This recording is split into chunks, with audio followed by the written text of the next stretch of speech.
Good evening, all of you. Am I audible?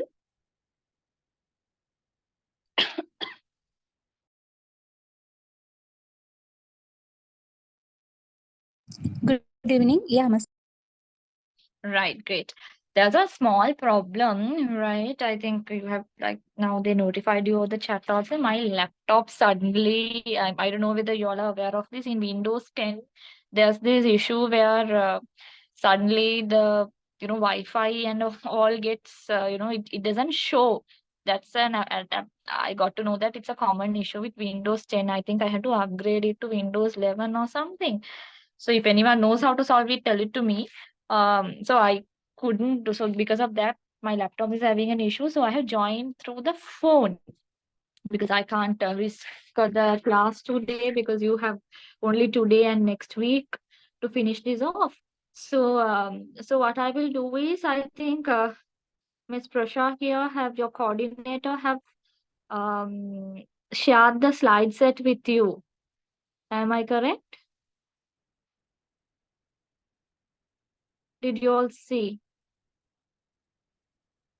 So will you be able to share that on your screen so that um, so that we can do the discussion? Because it's difficult for me to share it over my end.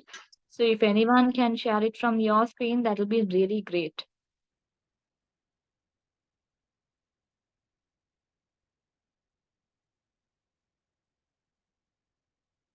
Yeah.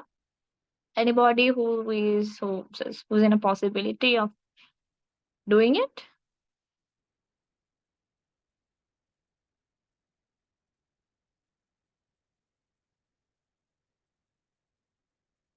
Hello.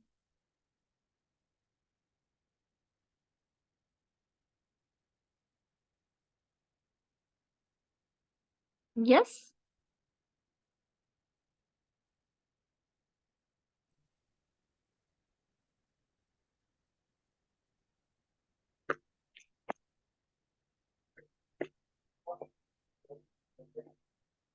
Yes, you could do it, please.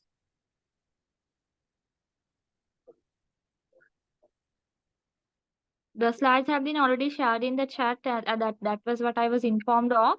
So if you could share, like you could download it and share it on your screen, I can teach you all the content, like continue the class.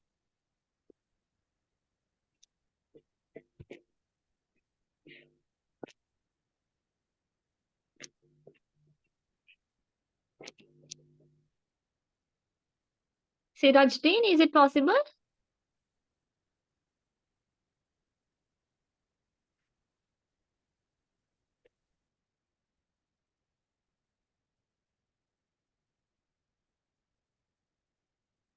Is there anyone with the possibility of doing it or what? Can you all just talk?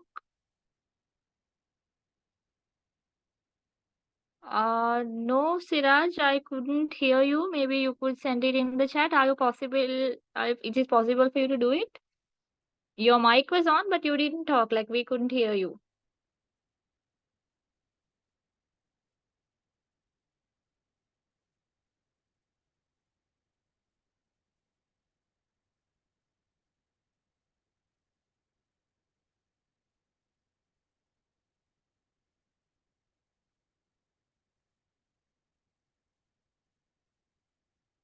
You're traveling home, you're using the phone.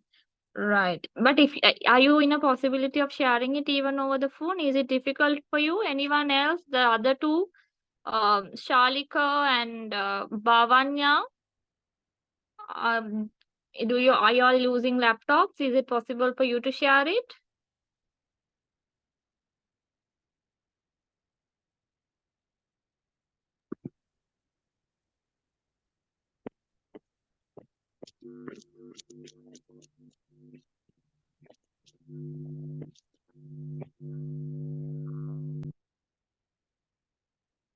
Also using the mobile. Okay. If you can, Siraj, please share the screen, please. Thank you so much.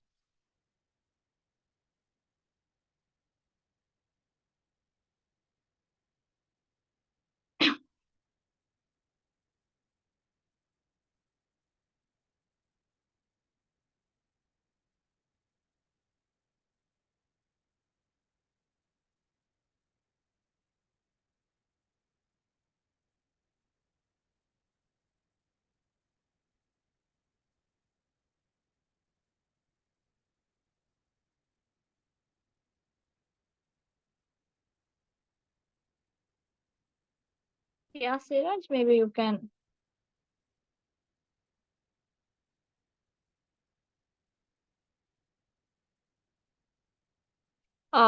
It says only host can share the screen. Is I think AIB will have to give us the not us, but yeah, right. Okay. Okay, you've been given it.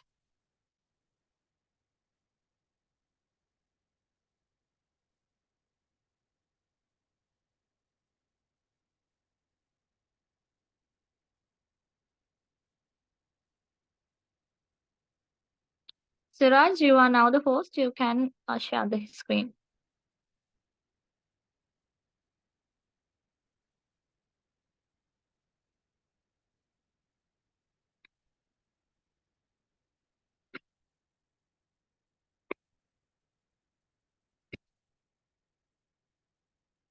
Not that one, the other one. There are two, right? The other PDF, which the with the slides.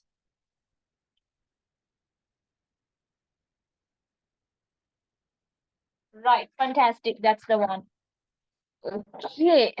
Um, I'm so very sorry for the inconvenience. This was not at all how I start lectures. I'm very sorry for the inconvenience once again. I actually I was in a situation where I didn't know what to do because until 6:25 it was working. Believe me, the laptop was doing fine. Suddenly the Wi-Fi started disappearing and I don't know what. So it is something that I can make, like it's something that can be restored, but it will take some time. Um, Thank you, Siraj, for your kind support. Thanks a lot. So, yes, I will start introducing myself first. So, I am Tisuri Jayatilaka, and I'll be taking effective decision making this module. Right. So you will be with me under with this module for 2 weeks. That means this week as well as the next week. Next week only we will be releasing the assignment and I will be letting you all know how to attempt it and all of that. So things regarding the assignment and what you need to do will be told and revealed next week. Today it's more of the session, right? So before we move into move into the session, I would like to first get to know you all. So Siraj, if you can, I know your mic is not working. Maybe you could send in the chat whether you are working or whether you are like I think you are working. That's why you are traveling home at this time, I suppose. So maybe you can introduce yourself, say where you're working, and just give us some background information. And even the rest of you all can, I think Bavranya and Shalika can unmute and talk, I suppose. So just introduce yourself. I want to get to know you all.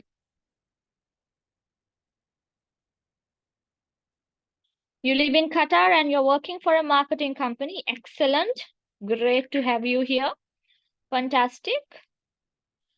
How about the other two? Can you please introduce yourselves? You all can unmute and talk. I would really love to hear you. I want interaction in my class. I prefer students to interact with me because we have 2 hours to, keep this lecture going. So I don't want it to be boring. I want you all to interact. I want you all to ask questions. Keep it as interactive as much as possible. So yes, the platform is yours. Hi, Miss. I'm Bhavanya. Hi. I'm Yes, Bhavanya. Priyanka, and I'm working at Art of Flame Foundation as an administration executive. Right. Fantastic, Bhavanya. Glad to have you here. And Shalika. Hello, I'm Nuanti Shalika. I'm Ah, Shalika. working Yeah, as sorry. beautician in my own. Sorry, you suddenly unmuted halfway through. Muted halfway. You got muted halfway through, Shalika.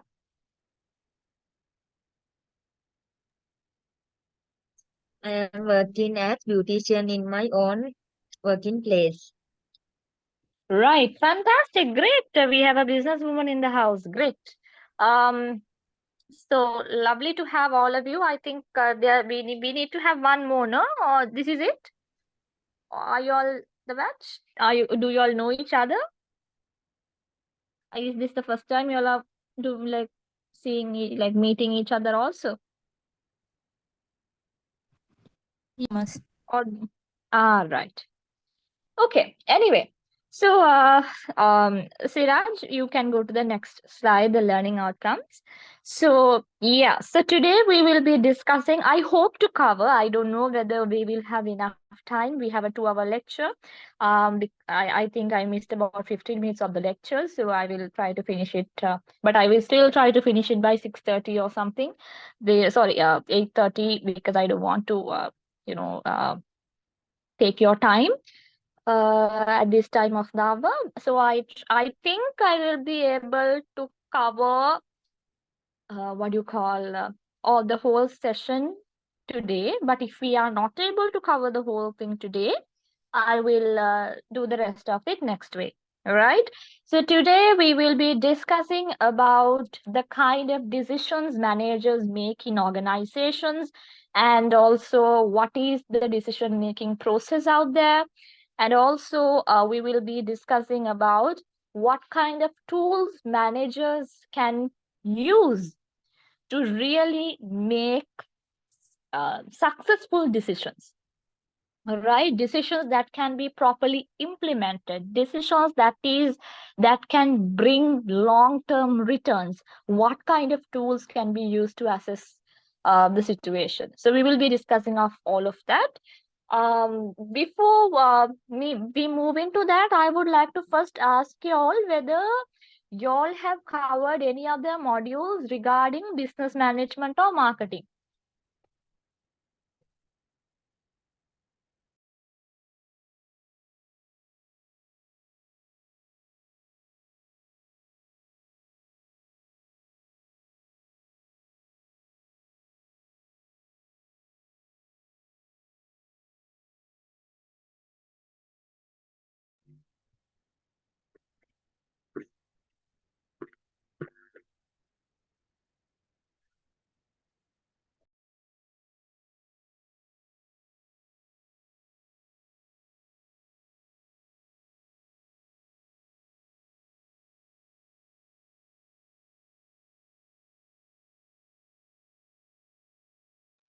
Have you all done business management earlier? Any modules related to that business management or marketing even?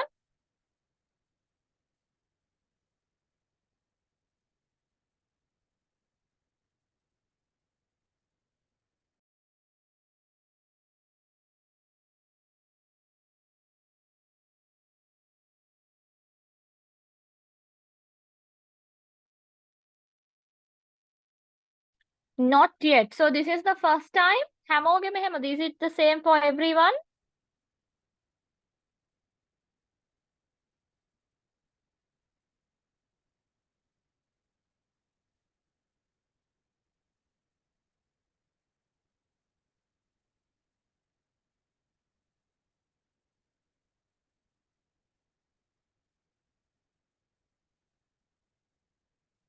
Right, great. Okay, so that's great then. Okay, we'll move to the next one. Next slide. Okay, let's talk about decision making. Now, I think all of y'all are already working. Some of you have your own organizations. Some of you are working. One is working for an international organization, while like in an international uh, in a foreign land, whereas another student here is working in Sri Lanka. So either way, you all know that in organizations, decision making happens every day in every level, right? Decisions are taken in the organization every day at every level. Decisions are not taken only by the top management, or decisions are not taken only by the lower level. No, decisions are taken at every level, at like every day. there doesn't go a day where decisions are not made, right? Because that is how much decision make, that is why we need to learn separately about how to make effective decision making, right? So these kind of modules are very rare. Generally, there are courses that talk about business management, marketing, even research, finance, but nobody really learns or teaches or speaks about decision making with depth. Whereas decision making is extremely important when it comes to organizations, right? I think you all can agree with me on that, because without taking the right decision at the right time, you can't take only the right decision. You have to always take the right decision at the right time, right? If you take the right decision at the wrong time, also problem. Wrong decision at the right time, also problem. It should always be right decision at the right time. So to do this, you need to be really focused. You need to know your stuff very well to take the most efficient and effective decision. Because one decision that you take, whether you are in the lower level, middle level, or top level, that doesn't matter. Whatever the decision that you take, even if it is just one decision, one wrong decision can lead to many disastrous situations. Very serious consequences can be faced in that context, right? So decision making is something very important, right? So I would like to first ask you all, what are some examples of decision making? What are some examples of decisions that organizations take? Tell me. Now you are already working. Tell me some. I want all three of you to give me at least one example. Tell me one. Everyone, you have to tell me one example each. Tell me, what are the kind of decisions organizations take?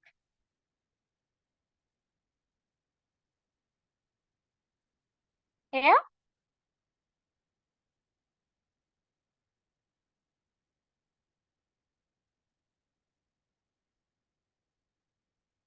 Tell me, what are the kind of decisions? Yeah, Siraj says time management.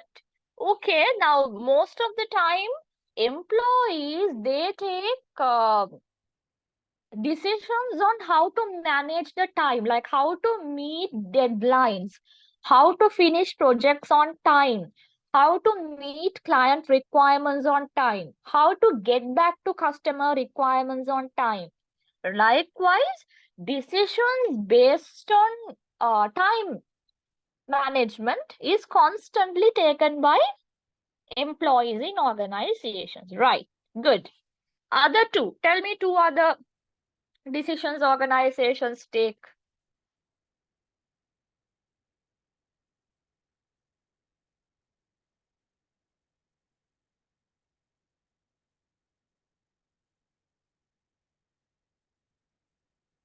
Yeah, Bhavanya and Shalika. What are some other kind of decisions organizations happen?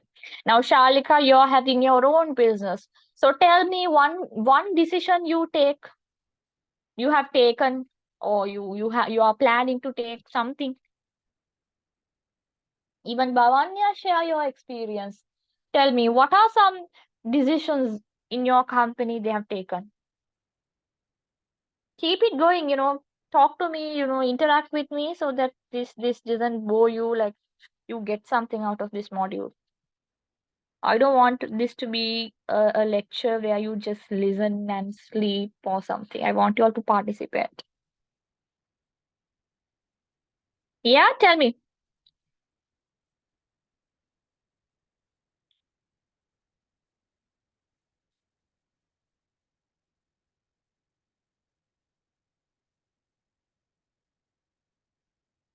Yes, Bhavanya.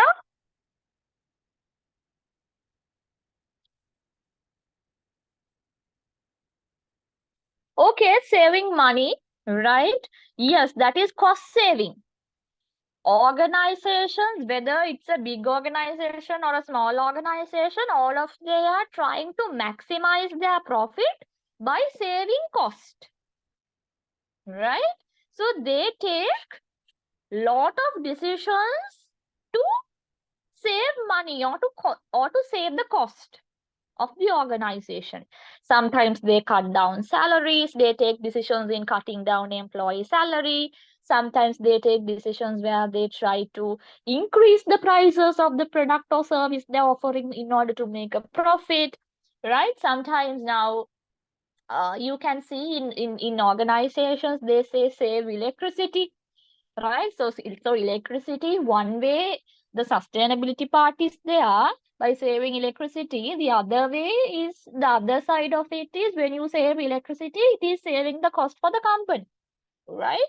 So likewise, such decisions are taken also by organizations. Very good. What else? Shalika, I would like to hear your consider the consequences.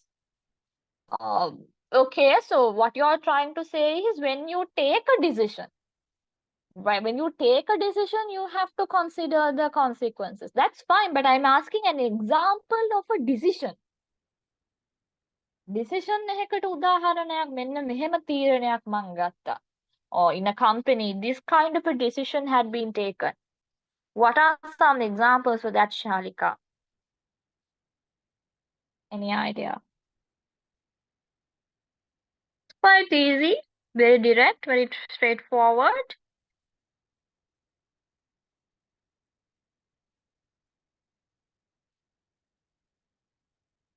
What kind of decisions do you take?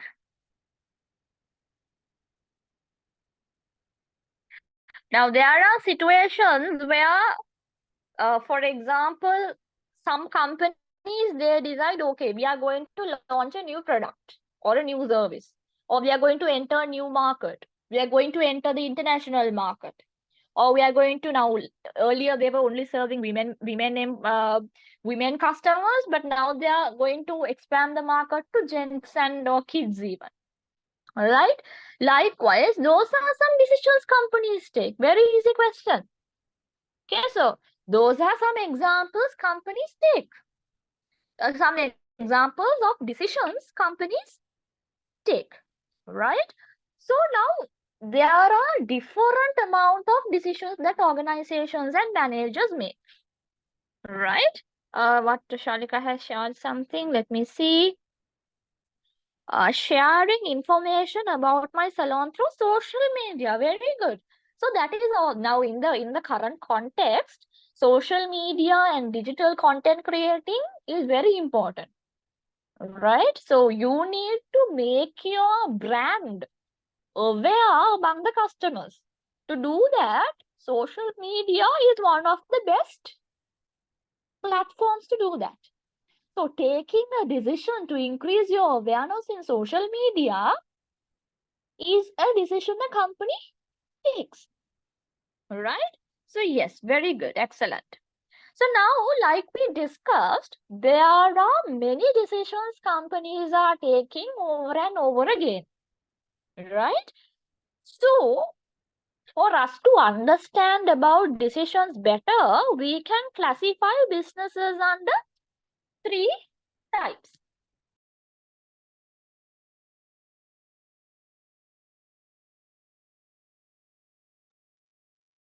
Okay, just read the 3 types and please give me 1 minute. I have to open the gate. I'll open the gate and come here. Just read the 3 types and explain it to me after I come back. Just 1 minute.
Right, so sorry.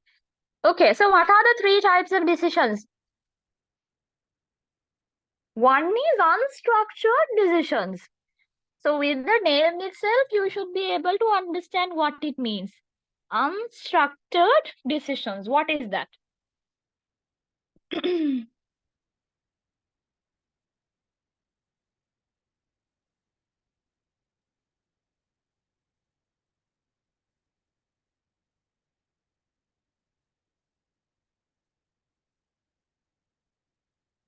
Yeah, unstructured decision, any idea? Now, these are the kind of decisions that are sort of suddenly taken. Or it has not always happened. You suddenly take. Or you take a decision based on someone's judgment. Right? Or suddenly a problem arises and you come up with a solution to handle it. Right? Something like that. So those are unstructured decisions. Okay, I will tell you all examples of that in a while in the next slide. But before that, we will first try to understand what are the meanings of the three. Right? Next one, structured decisions. This is the complete opposite of unstructured decisions. What happens there?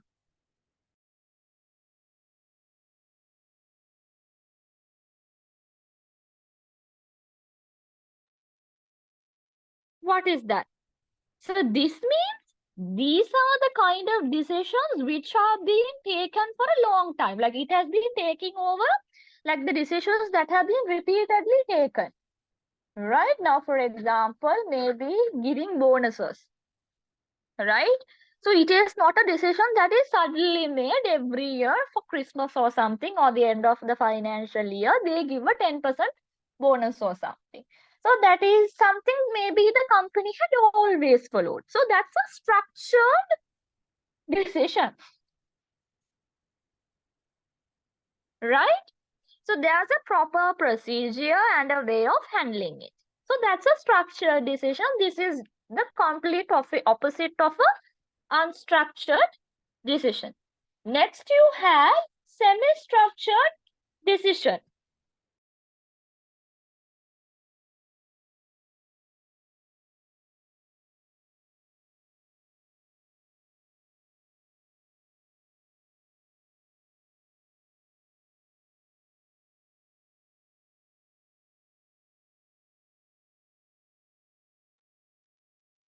Semi-structured means what? What is a semi-structured one?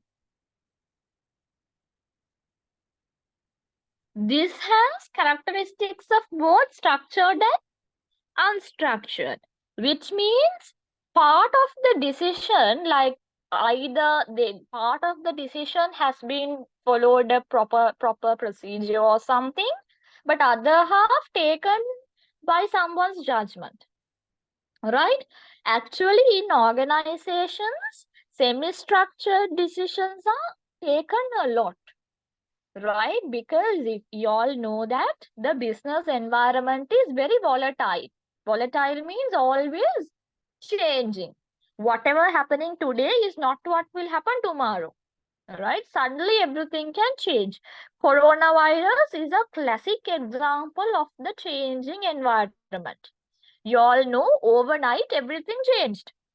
The way people did shopping, the way people interacted with each other, simply the way people held meetings in organizations. Everything had to be changed overnight due to the coronavirus. So you know that the business environment out there is changing every day. So you can't always expect the company to take very structured decisions. All right. So it is very common for organizations to take semi-structured decisions. Right. So Siraj, would you be able to go to the next slide, please? Right now, you all can see at what level these type of decisions are taken. Right? Now, first of all, before we go into discuss the three levels, like the 3 levels. I want to now, because you all said business management is quite new to you. I'm under the impression that you all don't know this, so I will explain it to you. If you all know this, maybe you can add something. Now, in an organization, there are 3 levels, right? Or a triangle like inside the triangle, that is what you can see. There are 3 levels. What are the 3 levels? Operational level, right? Now, operational level is the lower level. This is where day-to-day operations or day-to-day activities of the company is happening, right? Whereas there's the middle level. Middle level is like where the head of departments or senior managers, that kind of level. And the final level is the top level of the senior level. So this is where all the CEOs and general managers, those kind of people, that is their level in the blue part at the top level.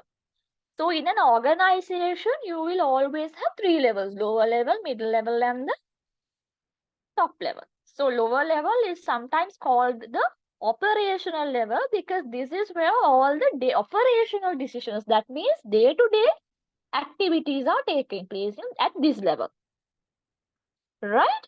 So now we understood about structured decisions now. Lot of structured decisions are taken at this lower level, right, or the operational level. Many structured decisions, that means things that have been that has proper procedure. Okay, for example, now you all know that organizations sometimes give credit to customer. Credits, like they give giving something on credit means in Sinhala you called it Taranayata Deno, right? Which means the customer doesn't have to pay cash when buying. They are allowed to either pay in installments or pay something at a later date, right? That is, giving credit to customer. So now that credit, those kind of decisions, that is taken at the lower level, right? And those decisions have been happening over and over again. That is very structured. There is a procedure. There's a way where now you don't just give someone on credit, you take all the customer's details, you make make them sign a particular terms and condition contract. Likewise, there's a proper procedure where you let the customer take the product or service on credit. Right? So there's a proper procedure. So those kind of decisions are structured decisions, and these are taken by the lower level or the operational level. Right? Is it very clear up to that point? Anyone who doesn't get it?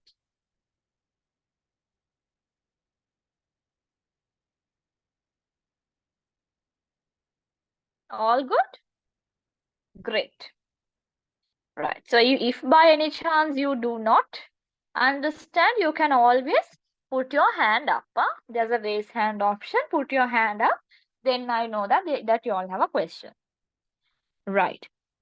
And then unstructured decisions, sudden decisions, taking decisions on someone's experience and judgment. Those decisions are obviously taken by the top management. Right? Now, sometimes the new CEO, they decide, okay, we are going to move into the Maldives market.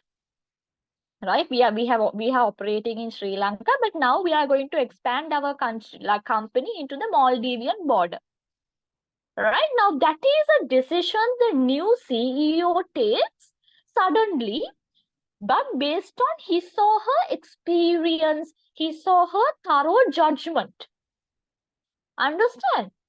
That is unstructured, now not following a proper procedure, not repetitive, not something that is happening constantly, but suddenly based on someone's gut feeling, or not just the gut feeling, with the facts. They understood they have enough money to, expand, and that's the best way to spread the risk. So they decide to expand into the Maldivian market. Right? So So that's an example of an unstructured decision. And who takes these kind of decisions? The senior level or the top management. Right? Lower level people, they are not allowed to take unstructured decisions. Now, some companies like Google, now this is, now remember this structure.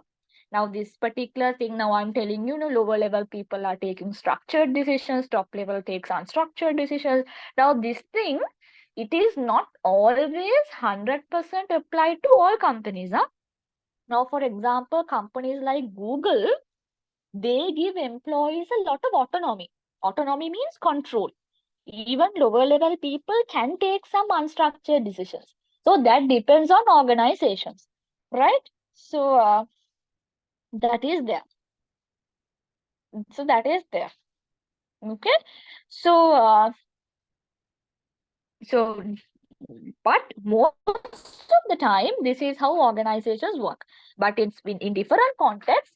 Sometimes it can change, right? So next, you have the third one, that is the semi-structured one. So now I told you earlier, semi-structured decisions are the most common decisions taken. Now I think you know why. Actually, the middle management or the middle level or the middle managers are the ones who are actually running the company, right? Even more than the CEO, middle managers, the senior managers, the head of departments, they are the ones who are constantly day to day taking a lot of decisions, right? So that is why I said semi-structured. Understand? So if you take now in the middle managers, one of the decisions they take is they decide how much of a marketing budget they are going to allocate for the new financial year. That is semi-structured.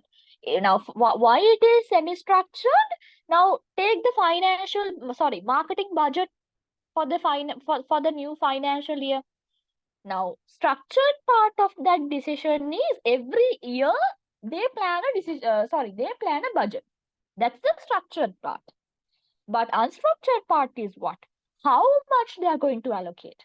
Every year they will not allocate 100 million. Sometimes based on the amount of money they are having, it might be higher or lower. So that's the unstructured part. So that's why we say semi-structured decisions are taken by the middle level managers. Is it very clear? If you don't understand at least a little bit, tell me, I will explain it to you all.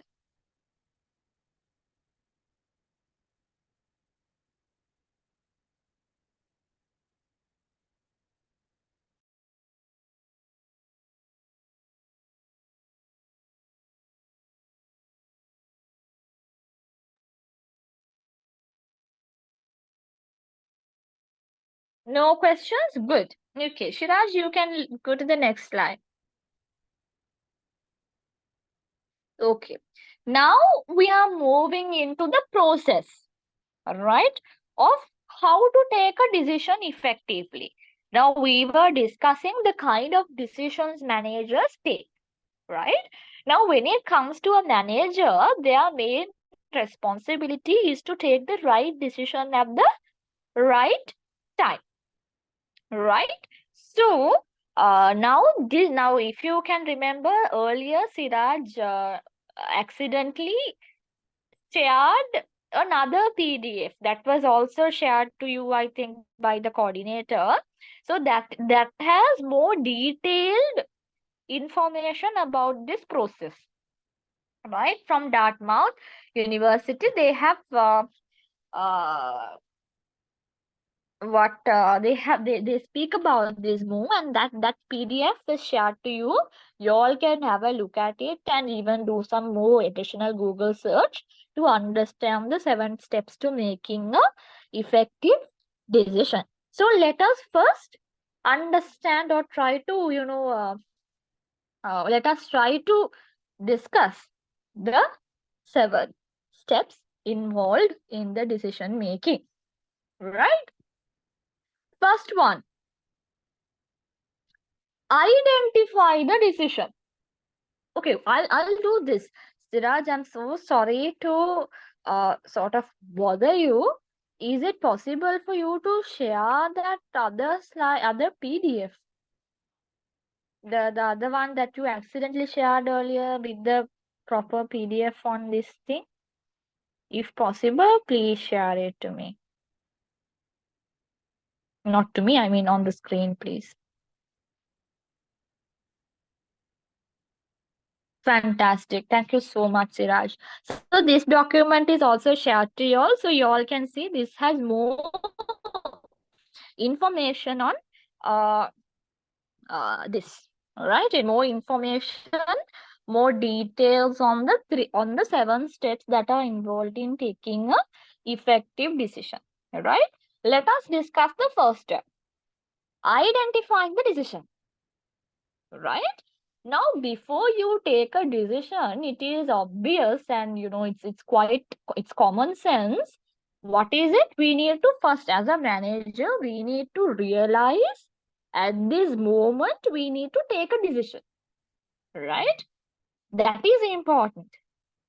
So when you try to when you realize at a point as a manager, when you realize, okay, now I have to take a decision. The first step is to clearly identify or, clearly come up with the kind of decision you want to make. Right? This is very, very crucial, very important, very, very key. Why? Because if you mess up at this point, the whole process will be messed. Common sense, ne? මෙතන වැරදුනොත් ඔක්කොම ඉවරයි. If it get messed up at this point, all the things will be messed up. Right? Short term, long term, fully messed up. So, step 1 itself, you need to be at your absolute senses. Right? You need to be very sure of what you are trying to make. Right? So, first step is what? Number 1, you realize, okay, I need to take a decision. Next, you realize at the same time, you kind of come to a proper understanding on what kind of a decision you have to make in order to solve a problem or something. Is it clear? Is the first step clear? You can raise your hand if you don't understand. I will explain it to you again.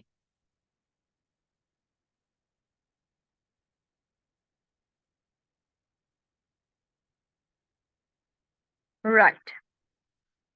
Okay.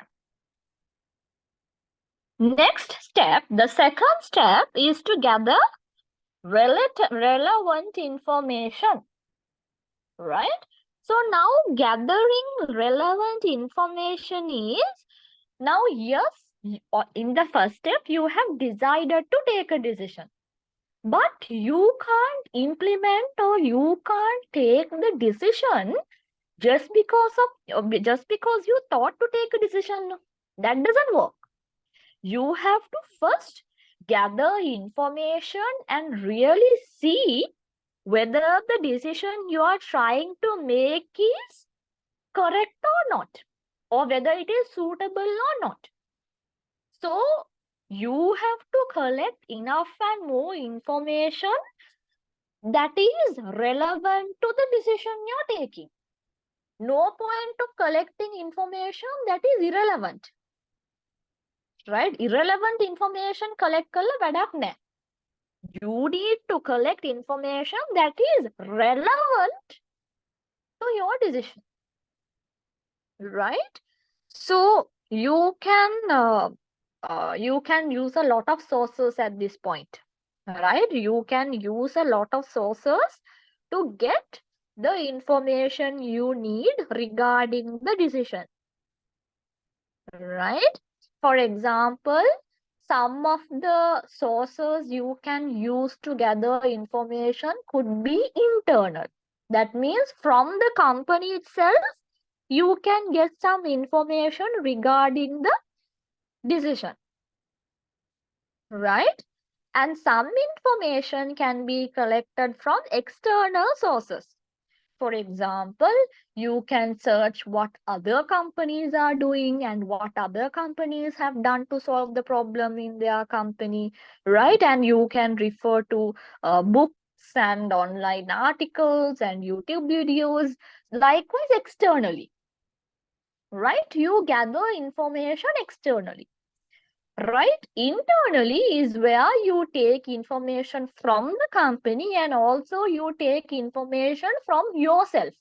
You assess yourself based on the past experiences you have had, you gather information regarding the decision.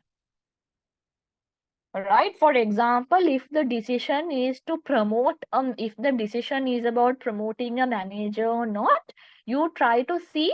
And now now I'm trying to give you an example here.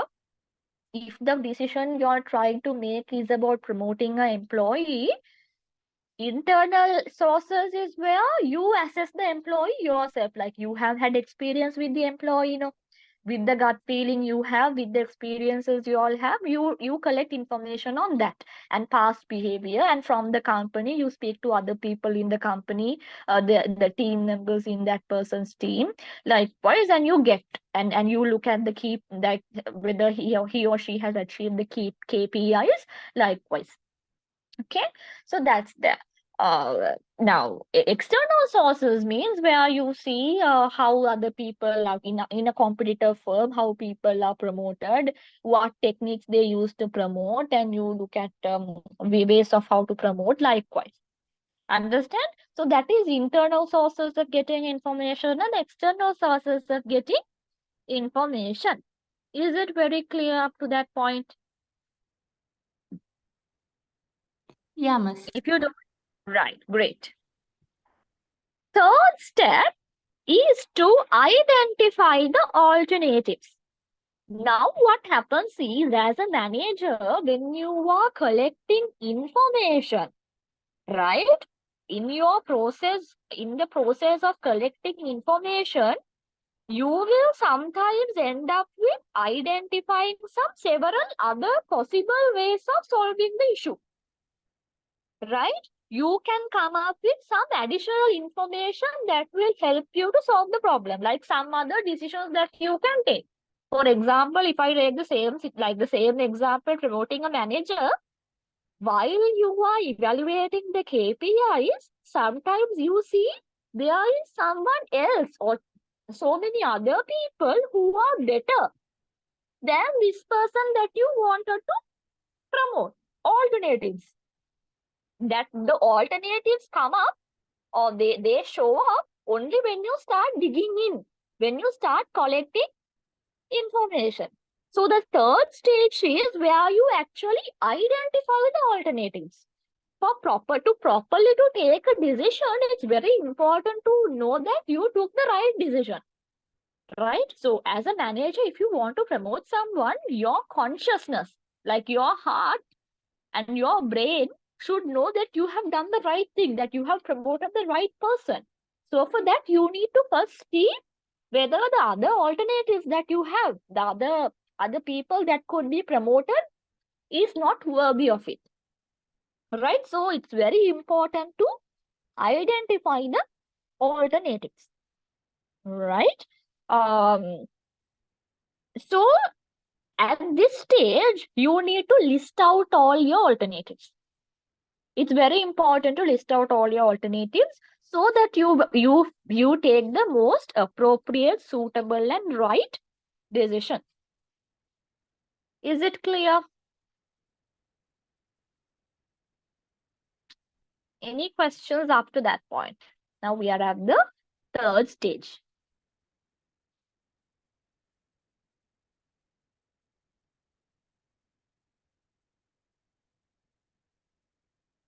No questions, right? Now what happens at the fourth stage? Now you start to weigh the evidence, right? Now what is weighing the evidence? Now you try to see which alternative is the best one, right? Because now you have a lot of options. Now in the third step, you made a list of all the alternatives. Now you have to choose which one is the best one, right? So this is where you take all the people together and you start evaluating them. You put all the information and even your emotions.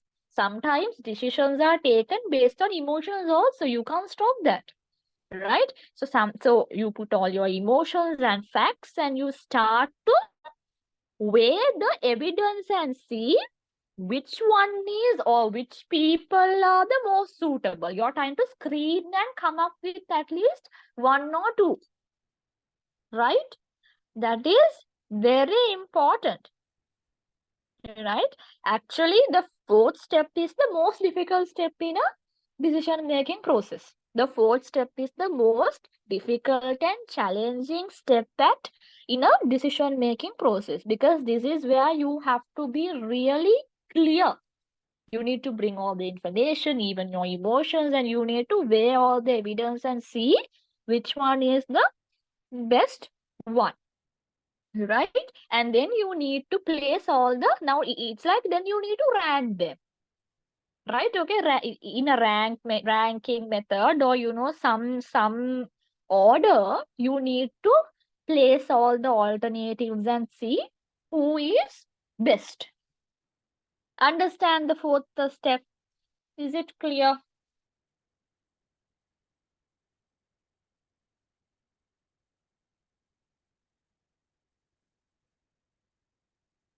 Right. Next is the fifth step. Now you have already weighted all the evidences. Now what you got to do at the fifth step is you need to choose among the alternatives. Right? You need to clearly select the alternative that seems like the best one. Right? Sometimes it might be not the one you thought initially. Right? Now, when you, in step 1, you thought of promoting someone.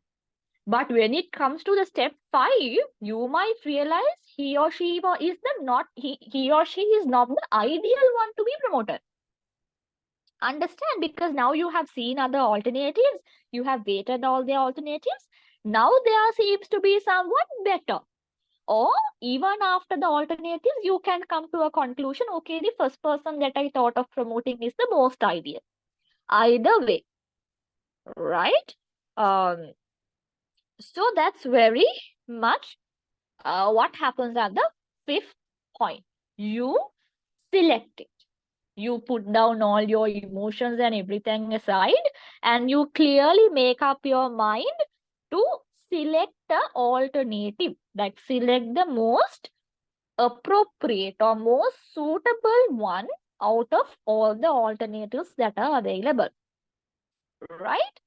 And the sixth step is where you take the action, right? So action means where you properly take a decision on it. Like if we take the same example, okay, now you decide to promote the person, right? Either this can be promotion of the this might be the person you thought in the step 1, or this can be a new person that came up in the middle of the process in the step 4. Either way, at step 6, you're taking the action, right? Now, you might think after taking a decision, right, after taking the action, that's it. You might think that's the end of taking a decision. No, that is not. Decision making, for it to be effective, for it to be successful, for a decision to be successful, for a decision to be effective, the 7th step is extremely important. And organizations fail because they do all the other 6 steps, but they forget the 7th step. They actually stop at the 6th step. That is why organizations fail, or that is why organizations are having a lot of trouble, right? So because they stop at the 6th level. Actually, the 7th step is very crucial. Just like the first step, 7th step is very crucial, and the 7th step is very important for the organizations to include in their decision making if they want it to be successful, if they want the decision to be successful. What is that? What happens in the 7th step? You review your decision and the consequences. Right? Now you try to see. Now you have taken the decision. Now, if you take the same example, now you have promoted the person. But after promoting, it doesn't stop. Now you evaluate and see whether he or she is really performing even after the performance, like promotion. Even after the promotion is given, how well is he or she performing? Right? You evaluate the action you took, the decision that you made, you evaluate, you review and see whether it was actually the right thing. Understand? Because sometimes even though you promoted and all the evidence showed he or she should be promoted, sometimes there are situations where that person might not perform when he or she comes to that level. Hemak වෙනවනේ. ඒ නිසා it's very important to review your decision and see. If by chance you get to, like, you see that the decision that you took does not meet your expectation, or the decision that you took is not, it is not actually properly working, then you might need to take another action. Either you review the steps in the process and, like, for especially if you are taking the same decision next time, like next time when you are trying to promote someone, then you might need to do some changes in the way you evaluated people. Right? Likewise, you need to come up with certain adjustments to the process if you feel that the way you took the decision is not really good. But if it showed good results, like after you review, you see that, okay, the person that you promoted is really performing well, he or she is bringing really good results for the company, then you know that the decision you took is really good. That means the same process can be carried out in the next promotion as well. Right? Understand? So I took the example of a promotion. This can be applied to any decision, for a product launch, for a recruitment, for even a disciplinary action, right? When a company decides to enter a new market, any kind of decision, right? So these are the 7 steps. Is it very clear, or do you want me to explain any of the steps here? How's the situation? All good, miss. All good? Great. Excellent. Right. Who's this boy? Siraj, no? Yeah. Siraj, can we go to the slide set, please? Excellent. Next one. Right. Thank you so much. So up to now, we have discussed what is decision making, the kind of type of decisions managers make, and also we have looked at the decision making process, which involved 7 steps. All right. Now, I think by now you are very clear on the decision making process and what it is. Now, as managers, the real question is, how can we take decisions? What are the tools that we can use to take decisions? How can we assess whether the decisions we take is correct or not? Or what are the kind of factors that will influence our decision? Likewise, you will have some questions in your head. So to solve that issue, we are now going to discuss some decision-making tools. I don't think we will be able to now. We only have 30 minutes. I think we will only be able to actually talk about SWOT. So now we have a lot of tools. There are so many tools out there, especially there are financial tools, there are ratio analysis, which I have not included here. I didn't want to make this, I didn't want to include any ratios or financial instruments here. This is more towards, the practical and theoretical aspects. I have not at all included any financial aspects, but for your additional information, there are financial analysis, risk management aspects, and also ratio analysis. Write it down, ratio analysis. Those are other additional tools that you can see. And even though I tell it is additional, companies actually use those when it comes to evaluating a decision, right? But I have not included ratios and financial and risk management part in this module, right? Because I didn't want to complicate it for you all, especially because this is kind of a new module for you all, right? But in some financial modules, you will come across ratio analysis, risk management, cost benefit analysis. Likewise, those kind of tools you all will come across them in financial modules if you are undertaking any modules in that area. Okay, so I wanted you all to I wanted you all to know that as well, because because it will be a crime if I don't let you all know that there's more tools. But in our module, in our sessions, we will be only talking about the tools that I have mentioned here. One is the SWOT analysis, which is extremely popular, extremely used. And we have the pestle analysis. We have the value chain by Porter. And we also have the 5 forces by Porter as well.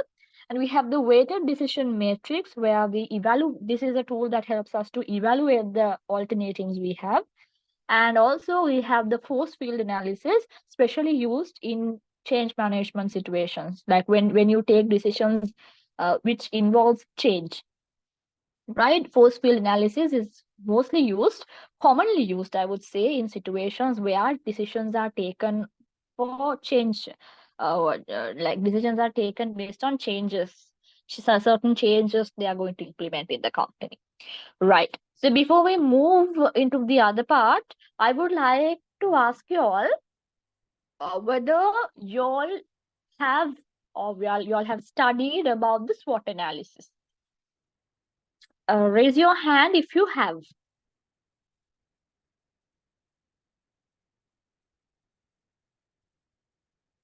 SWOT analysis, if you all have done it earlier, raise your hand.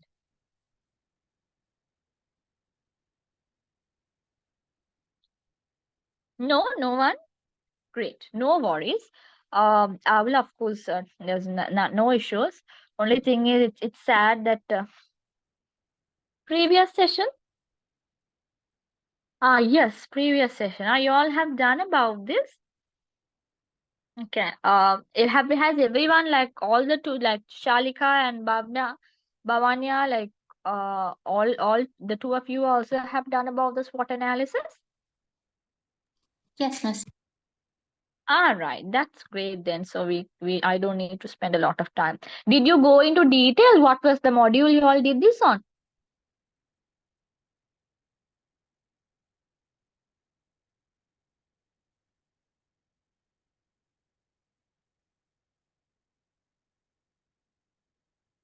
Yeah, what was the module?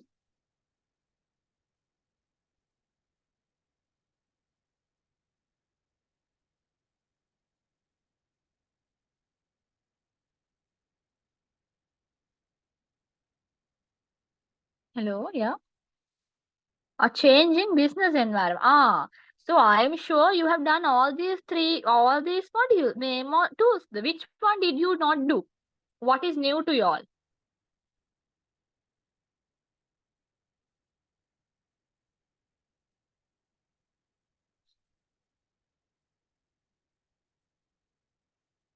Which tool out of these are new to you?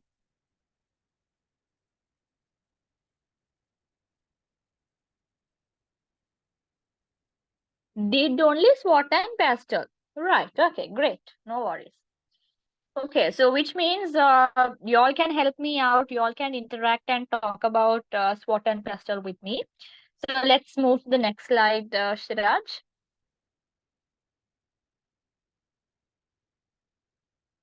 Right, great. So SWOT analysis, by now you all know this is now if you take this tool is used to analyze the business environment, right? This helps to analyze the internal as well as the external environment. Okay, so you can take decisions based on your internal and external environment with the use of the SWOT analysis. So S stands for strengths, W stands for all opportunity weaknesses, O for opportunities, and T for threats. Right.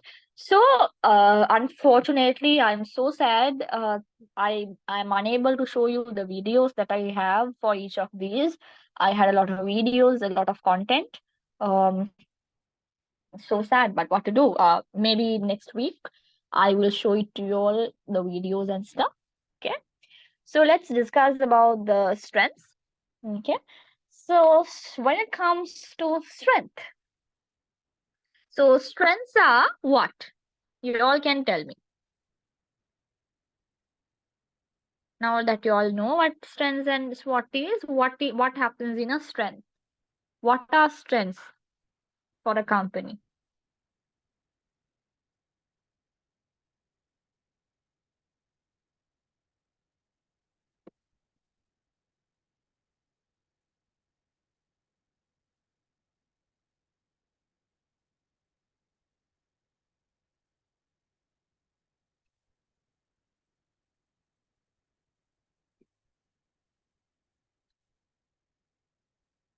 Skilled staff. Okay. Siraj says skilled staff. Like for example, if you take now the internal resources you have, right? The internal resource which you have, but your competitors don't have. The talented staff, the knowledge, the and then what more? Yeah, the skills, right, of your staff. All that, the internal resources you have, the capital you have, right?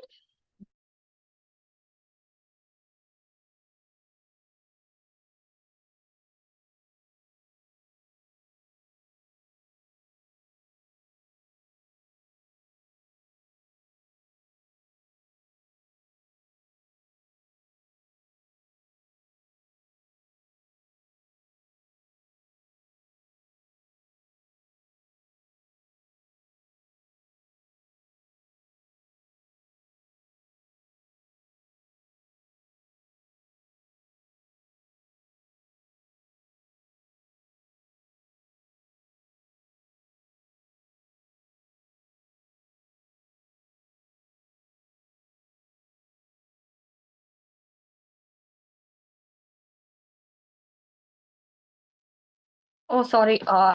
Something happened. From where did you stop hearing me?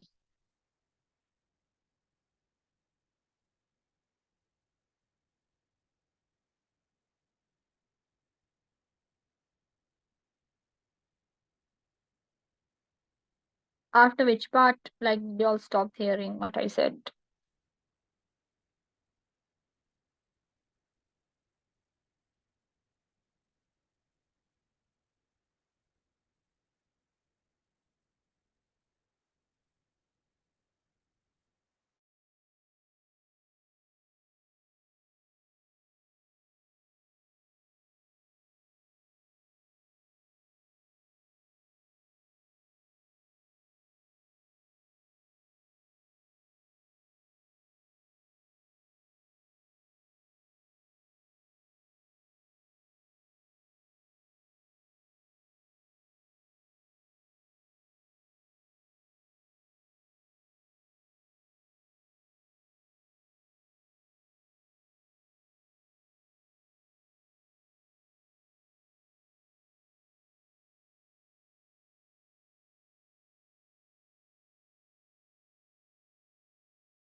Oh, I'm so sorry. I don't know what happened.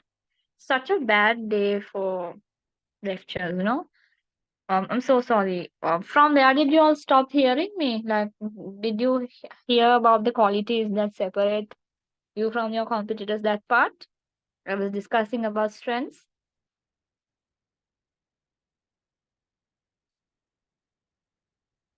Yeah, right. Okay. So yeah, so strengths, of course, is all about the qualities that help you to differentiate yourself from your competitors, right? Now, for example, let's take Coca-Cola, right? Now, that's a company who has a lot of, Coke is very popular as a brand, right? They have been in the industry for so many years. They have successfully, won a lot of battles with their competitors, including PepsiCo, and other soft fizzy drink industries. And they have a lot of like their tangible assets are very high. That means the capital they have, the technology they use. Likewise, I had a wonderful video to show you all about a 3D a drinkable ad that they created using Shazam. They collaborated with Shazam, and that's a drinkable ad, a drinkable promotion they created for Diet Coke, like when they were introducing Coke Zero. Okay, so it was wonderful. I'll show you all that advertisement next time.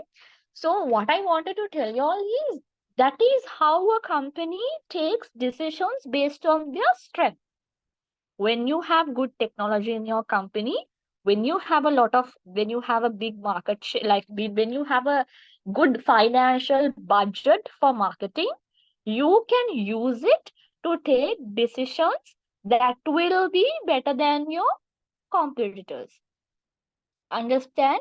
Now, if you take the Sri Lankan context, you all know in the FMCG industry, Unilever is a multinational, whereas Hemas is a strong a proud, I would say, as Sri Lankans, we can be very we can be proud about how the kind of fight they do with Unilever. Okay, so Siraj, you're working in Qatar, right? You're Sri Lankan, no? Or are you based in and you're living in Qatar, or you're Sri Lankan? Ah, right, Sri Lankan. All right. Okay, I thought you didn't know what Hemas was. Right, great. Sorry. Um, so now so, so as Sri Lankans, this is a company we can be proud of because Unilever is a multinational, but they're fighting head over heel. Like they're fighting really well. They're competing really well, and mind you all, I'm telling you, Hemas, if you all get a chance, go to that company. If you're like in Sri Lanka and you're not working, just try companies like Hemas. They're going to at least, I don't know whether they will be able to beat Unilever, but at the rate that they are going, they can. Wonderful, huh? Wonderful company. They are doing so great. So what I wanted to tell you is Unilever, it's a multinational company that is operating in Sri Lanka, right? Now for marketing, the amount of budget they set aside is millions and millions. Whereas the same like a competitor in the same industry like Hemas, they don't have such a big budget, right? But they are fighting, but they do not have such a big budget. So why Unilever is like capturing the market? Or if you take a lot of FMCG products that we are using in our household, all of that is coming from Unilever, right? Why they have that much of market share? Because they have a lot of money to spend for a lot of promotions and other campaigns, because that's a multinational. So that's their strength. I'm trying to tell you how they take decisions based on their strength. Huh? Now, and then again, there are IT firms, right? Their main strength is the skill set of their employees. If you take Google, one of the fundamental strengths they have is the skillful employees they have, right? Not everyone can get a job at Google. It's not just the qualifications they look for. You need to be utterly skillful, right? Knowledgeable. You need to be an all-rounder to get in there. So Google is a company that take decisions based on they utilize the skills of the employees to the maximum. Today, Google is where Google is because they have taken decisions by utilizing on one of their biggest strengths, that is the skilled labors they have. Is it very clear? So strengths are the things that you have, your competitors don't have. The internal resources that you have, your competitors doesn't have, right? The kind of things that your company does well compared to the rest in the competitors, likewise. So you can take decisions basing your strengths. Is it clear? Any questions up to this point? Right. Next, you have your weaknesses. So this is also an internal analysis, like you analyze the internal environment of your company. And you take decisions based on that. This is where you have a look at the areas or the things that your company lacks, or the things that your company doesn't have, right? So or something or things where your competitor is better, right? Things like that. That is weaknesses. Okay. So now, for example, what are some weaknesses? Now, I told you earlier example, Hemas, they lack the financial, like that much of a budget. That's a weakness they have, the resource limitations. That's a weakness they have compared to their main competitor, Unilever, right?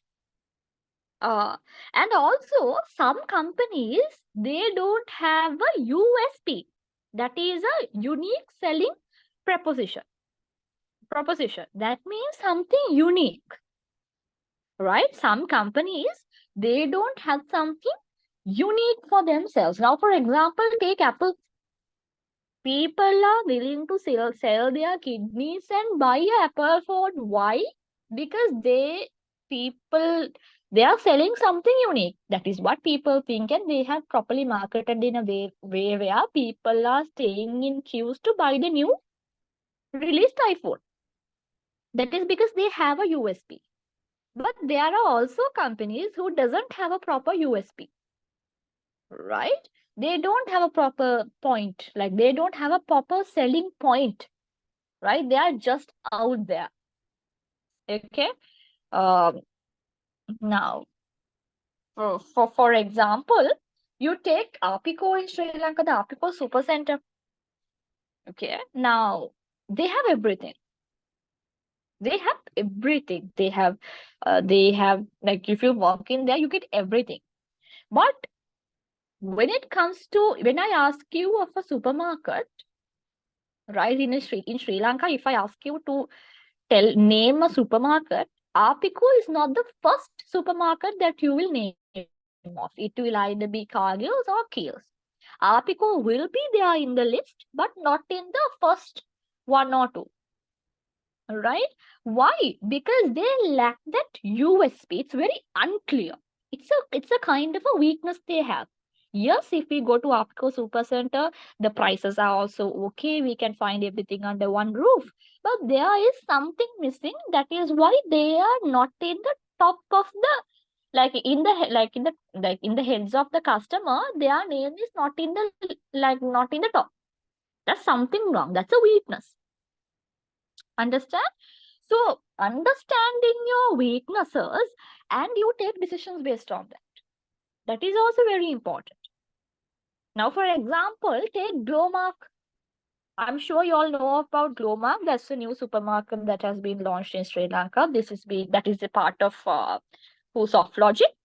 Now, they know they are not like customers are not like it's really nice. Everything, the atmosphere, the location, everything is really good. Parking space is there. All the food items are there. But for some reason, customers are not always going into Glowmark compared to Cargills and Chaos. Right? So they have understood that's the weakness, that they have understood something is lacking in them, or they have understood there are certain things their competitors are better at, Kela. So what they have done now, they have understood their weakness and they have taken decisions to attract the customers through promotions and discounts. So every time when you go to Glowmark, there is a lot of discounts, right? You get a lot of SMS and stuff, saying this amount of you like from the total bill, this amount is deducted likewise.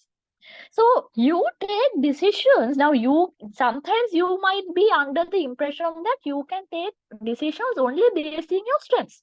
No, nothing like that. You can take decisions basing your weaknesses as well. Only thing is you need to realize your weaknesses. You need to properly identify your weaknesses. That is number 2. That is the weaknesses part. The other thing is opportunities, right? Opportunities also is part of the SWOT analysis. Now, opportunity is actually when you analyze the external environment. You analyze the external environment and you try to come up with some opportunities you have, right? And then you take decisions based on that, right? So opportunities means sometimes your company will get a chance or you will realize that there are certain markets that are not served by you, right? Certain markets that are not served by you. Understand? So you might expand into certain markets. Now, for example, how many of you know G-Flock? Raise your hand if you know G-Flock as a brand, a clothing brand, very popular in Colombo. G-Flock. Raise your hand if you know it. No one knows it? Okay. Okay, the one who's in Kata knows it. But the two girls doesn't know what G-Flock is? Harshok. Right, go find about G-Flock. Okay, now what I want to tell you all was, they first came up as a women's clothing brand. And they were very popular. The prices also were very high, but still people are buying it. Right? So they were very popular. So after some time, they realized they have a unserved market. What is that? The gentleman area, the men's section, the men category. And then they took that opportunity and they expanded into that, because their main competitor was Kelly Felder. I don't know whether you all know this. So their main competitor was Kelly Felder, and they also do the same thing. They also serve the women's segment only. So what did G-Flock do? They took the opportunity first and they expanded into the men's category as well. So that is what they take the decision based on the opportunity they have. Right? Now, there are also some other opportunities companies have. What is that? Sometimes in the location or the geographic area that you're serving, there are only few competitors. Sometimes not just the area, not just the geographic location, but sometimes the product that you're serving only have few competitors. Right? So then you take the best opportunity out of it. That is also possible. Right?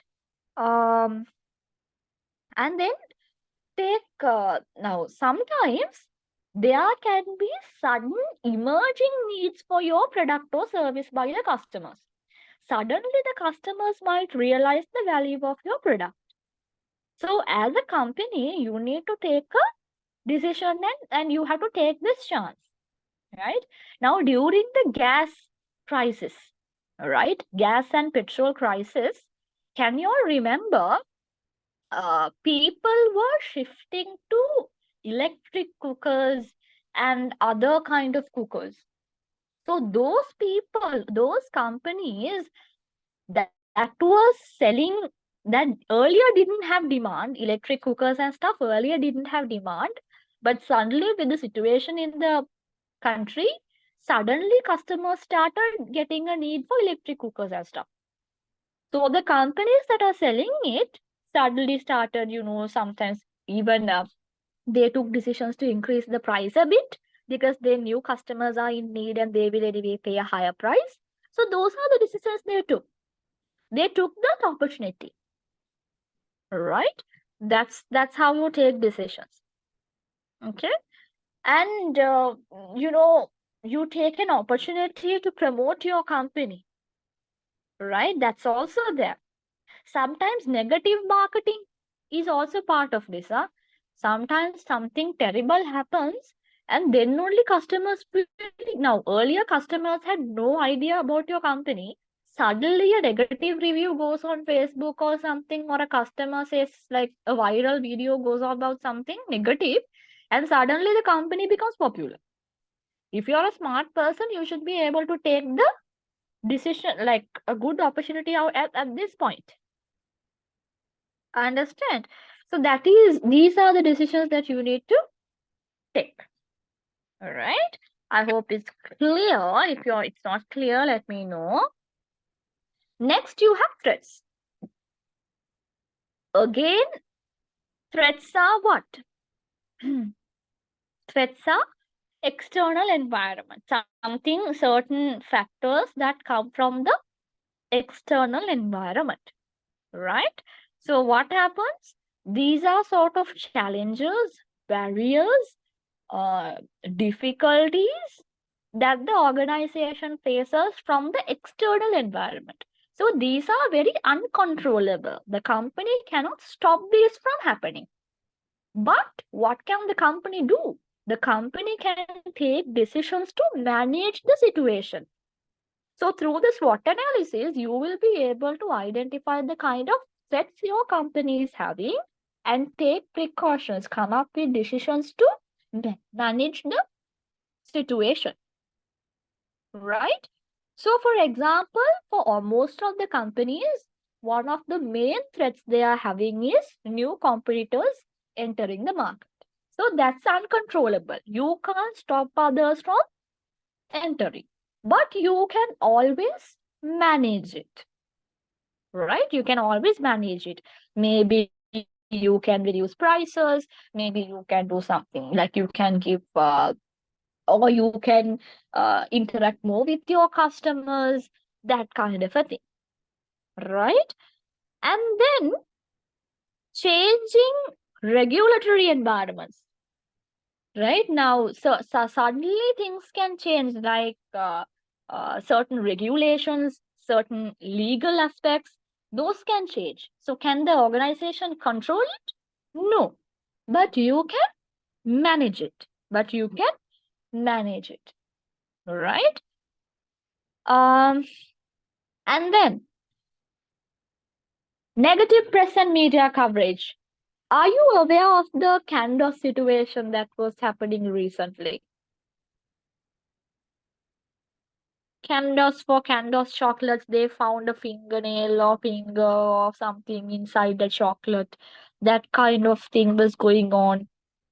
Did you all see for Candos chocolates? Raise your hand if you all saw that. Uh, Shiraj, no, has seen it. Other two doesn't have not seen it or not bothered to answer. That's my concern. Bhavanya and Chalika, you have not seen it? Come on, Candos chocolate issue, at least that was so popular. Okay, I think not bothered to answer, I think. Right. Anyway. So yes, so that's part of it, no? So now that's negative. Negative press. Could Canada stop it? No, they can't. But what can they do? Bhavanya says she knows. Yes. So yeah. So they couldn't stop it. That is something that came out of nowhere, uncontrollable. but they could manage it, right? They could manage it. So how did they manage it? They asked certain other, through YouTube, these content creators and all of them to come and do some stuff there, and they started circulating certain social media posts and stuff saying this is something that cannot happen because they reviewed it and stuff, like in the factory it's very unlikely for something to happen, and this is something quite you know that as a scandal like thing likewise. So that is how they managed it, right? Something uncontrollable through negative media coverage, but they controlled it, right? And another thing is the customer attitude, right? Customer attitude, it's changing always. Customer attitude is always changing, right? Now now because of social media, because everything is available at the fingertip of the customers are, it's very easy to influence the customer's mindset and attitudes, right? In a minute, in a second, the positive image the customers had about your company can be changed into something negative, right? So that is part of so that's a threat for any organization because you can't afford to lose your customers. But that's a threat the company have. And can the company stop it? Can the company control it? Not really. They cannot do it because that is something external. But what can they do? They can manage the situation. They can manage the negative attitude. They can manage the changing attitudes of the customer. Right? So there are examples. Sorry.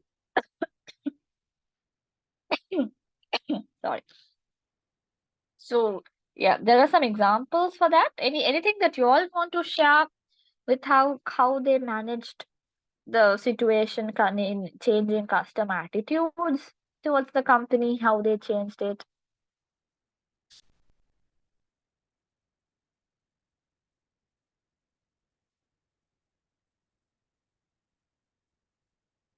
Yeah. Now during Corona, can you all remember? Dialogue was harshly and openly criticized by customers. I mean, especially on social media. There was a massive negative campaign going on for dialogue. People sort of was cursing them, criticizing them, like a lot of parody videos about the company was started to circulate in social media during the virus, that pandemic time period during the lockdown. Okay, so it was crazy. Okay, so the customer attitude had changed.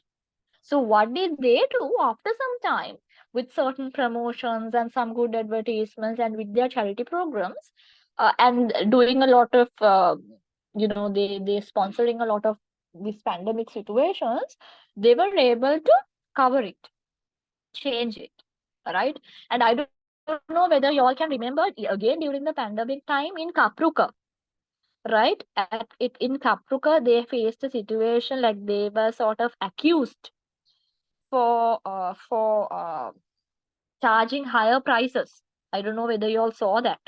I'm sure you should have seen it, at least if you all are on Facebook. Kapruka was accused for that.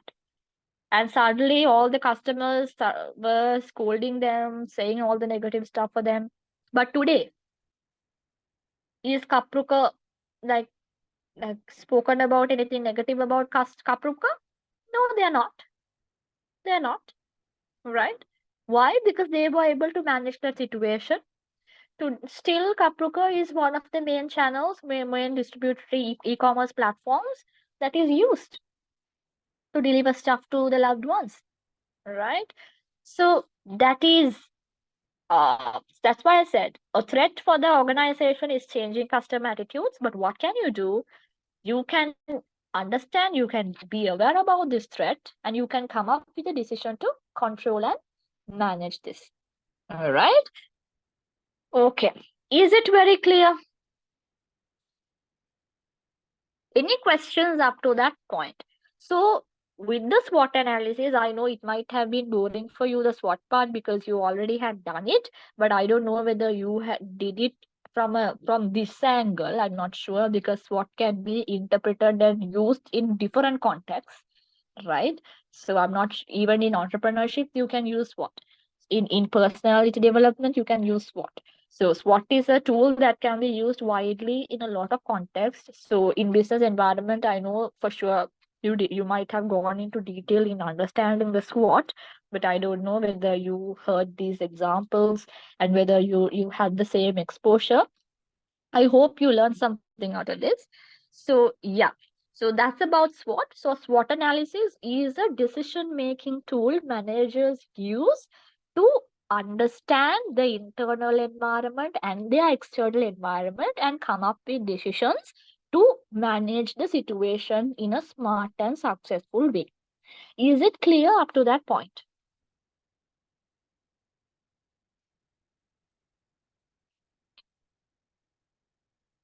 Yeah. Right, great. Okay.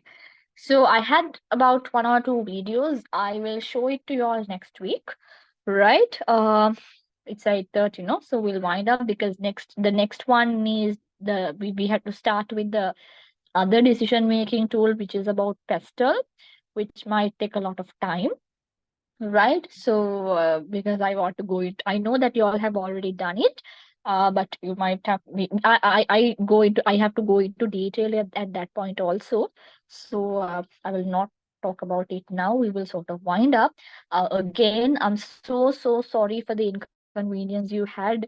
Generally, my lectures are not like this. I'm so sorry. I'm a bit embarrassed and I feel upset. I'm very upset about how we had to how we had to start the first class, because my sessions are generally not like this, but what to do?